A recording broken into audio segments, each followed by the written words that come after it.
গীতার এই তিনটি শিক্ষা যেটা প্রত্যেকটি মানুষের জানা উচিত, বিশেষ করে ছাত্রছাত্রীদের সাফল্য গীতাতেই লুকিয়ে আছে। সেই তিনটে শিক্ষা কি তাহলে শুনুন। প্রথম, দেখুন অর্জুন যখন যুদ্ধ ময়দানে গেছিল না, তখন চারিদিকে যে বিশাল সৈন্যবাহিনী দেখে নিজের আত্মীয় স্বজন দেখে সে বিস্মিত হয়ে গেছিল, এতই চিন্তা করছিল, এতই দুশ্চিন্তা করছিল।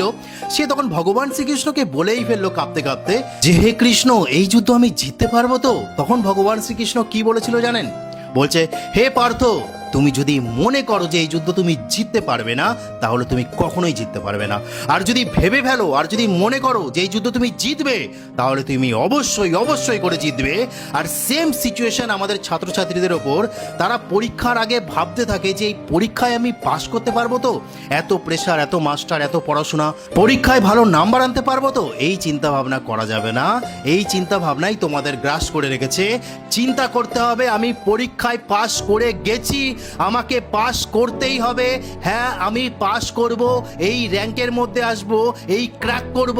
কারণ ভগবান শ্রীকৃষ্ণ 17তম অধ্যায় 3 নম্বর শ্লোকে বলছে যে মানুষ যেরকম যেরকম চিন্তা ভাবনা চিন্তা করে সেটাই তার সাথে ঘটে। অর্থাৎ আপনি যদি ভালো চিন্তা করেন তাহলে ভালো ঘটবে, আর এইসব দুশ্চিন্তা করলে দুশ্চিন্তাই কিন্তু ঘটবে। দ্বিতীয় হলো কর্ম। দেখুন এখানে একটা গল্প আছে। দুটো ছাত্র রাস্তা দিয়ে হাঁটছিল, একটা সাধুর সাথে দেখা হলো। সেই সাধু তাকে বললেন যে ওই যে দূরের মাঠে তার নিচে 10 ফুট নিচে প্রায় 30 লক্ষ টাকার সোনা গয়না লুকিয়ে আছে। এটা তোমাদের 7 দিন ধরে ঘুরতে হবে এবং এক একজন 12 ঘন্টা করে ঘুরবে। তারা লোভে পড়ে গেল এবং তারা সেই সোনা গয়না পাওয়ার লোভে প্রত্যেকদিন 12 ঘন্টা একটা ছাত্র, আর একটা ছাত্র 12 ঘন্টা এইভাবে করতে থাকলো। 6ষ্ঠ দিনের দিন কি হলো, অত্যধিক পরিমাণে ভয়ঙ্কর ঝড় বৃষ্টি হলো, বিদ্যুৎ চমকাচ্ছে। তখন একটা ছাত্রর কি হলো, তার খোঁড়ার কথা ছিল মাটি। সে বললো যে না, আজকে তো ঝড় বৃষ্টি হচ্ছে, আজকে আমি ঘুরতে পারবো না। ওই সাধু মনে হয় আমাদের বোকা বানাচ্ছিল, এতদিন খুঁজে আসছি কিছুই পাচ্ছি না। সে তখন বাড়িতে বসে থাকলো। কিন্তু অপর যে ছাত্র ছিল সে কিন্তু তার কর্মটা করে গেছে। সে নির্দিষ্ট সময়ে গিয়ে সে খনন করেছে, আর সেই খনন করার ফলে সেই 30 লক্ষ টাকার সোনা গয়না কিন্তু পেয়েছে। তাই এখানে ভগবান শ্রীকৃষ্ণ বলছেন যে কর্মণ্যে বাধিকারস্তে মা ফলেষু কদাচন। অর্থাৎ কর্মে তোমার অধিকার আছে, ফলে তোমার নেই। কোথায় কি পাবো, কবে কি পাবো এটা ভেবে লাভ নেই। কর্ম তুমি করো, কর্মের উপর ফোকাস দাও। তাই প্রত্যেকটি ছাত্রছাত্রীদের বলছি যে তোমার কর্ম কি, তোমার গোল কি, সেটা তুমি ভাবো। ফল বড় হয়ে কি হবে, ডাক্তার হবে না, ইঞ্জিনিয়ার হবে না, কি হবে সেটা ভগবান ডিসাইড করবে। তুমি তোমার কর্ম পড়াশোনা ভালোভাবে করো।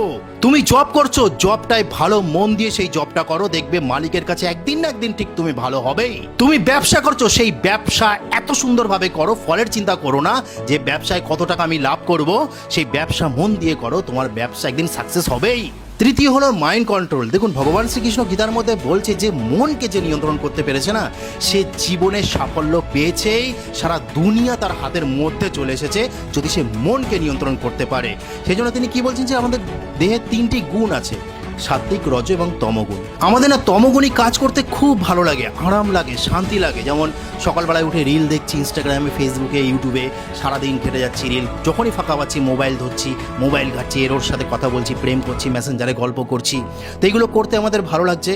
এটাই হলো তমগুণে আচ্ছন্ন। আর এর মধ্যে যদি আপনি পড়ে যান তাহলে বাপের জীবনেও সাফল্য আপনার দুয়ারে আসবে না, বরঞ্চ আপনার জীবন সম্পূর্ণ বরবাদ হয়ে যাবে।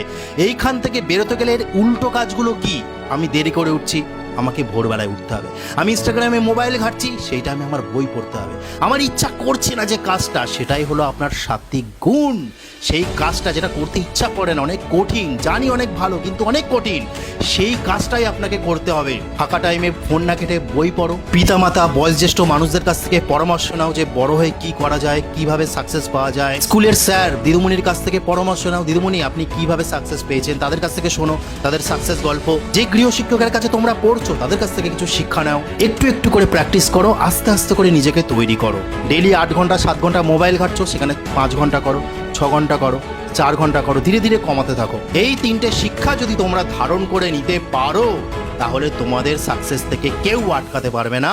তোমাদের জীবনের সাফল্য আসবে আসবে আসবে। কারণ এটাই হলো ভগবান শ্রীকৃষ্ণের গীতার বাণী, শ্রীকৃষ্ণের মুখনিসৃত কথা, যেটা পৃথিবীতে বড় বড় বৈজ্ঞানিকরা পর্যন্ত পড়ে সাফল্য লাভ করেছে। তো আজকে বলার ছিল। হরে কৃষ্ণ, জয় সনাতন ধর্মের জয়।